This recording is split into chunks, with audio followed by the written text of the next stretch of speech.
разбрах, че работата с акашовите записи е всъщност един метод да опознаеш и подобряваш себе си.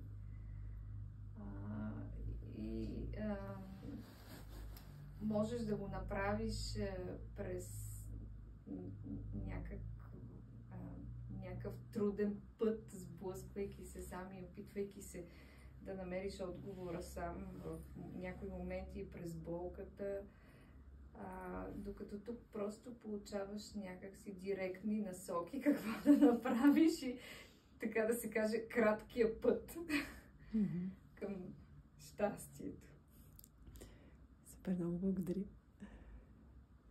Някой друг би ли искал да вдъхнови хората да тръгнат по пътя за акашовите записи? Аз съм Елена от София и това, което исках да кажа, че съм изненадана от това, което получих от акашовите записи. Много информация за мен, за здравето ми, за насоките, в които трябва да се ориентирам и метод, с който мога всеки ден да проверявам всяко едно съмнение, което имам. И наистина това, което каза и Марина, да подобрявам себе си. Това и ви благодаря. Благодаря много. Някой друг? Да. Ако някой търси прост начин за дълбока вътрешна работа, един от тях е работа с акашовите записи. Да, препоръчвам го. Благодаря.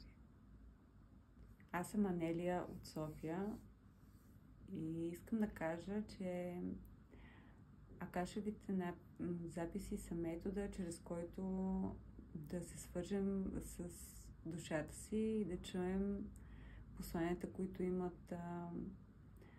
има нашия висш аз и нашите ангели, хранители за нас, и да получим едни напътствия, които да ни помогнат по-лесно да преминаваме през живота. Защото живота не е за да ни е трудно. И уроците са част от пътя, но това, към което се стремим, е щастието. Акашовите записи ни помагат да стигнем по пътя към щастието си. Благодаря. Благодаря. За всеки метод, който много лесно се практикува и много бързо се практикува. И резултати има на момента. Нали, не се изчакват, няма лекция, а просто се практикува в момента. Не трябва да тренираш 3 години. Директно влизаме в записите и почваме.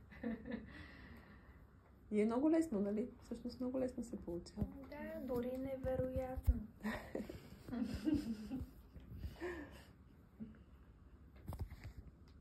Те не разбират, че ще се случва много практическа работа. Нали? Те си представят, че ще дойдат тук 2 дни и половина, ще слушате ни теории и нали, според мен, нали, поне така аз оставам с впечатление, нали, с различни познатите, с които си говори, ще дойдат или няма да дойдат.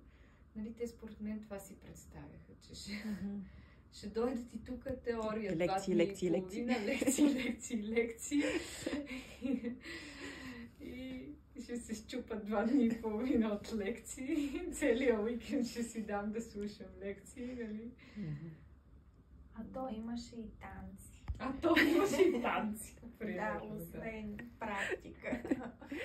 И хапване, и пиване, Да, защото наистина има места, където отиваш на тип семинари, нали там. Да.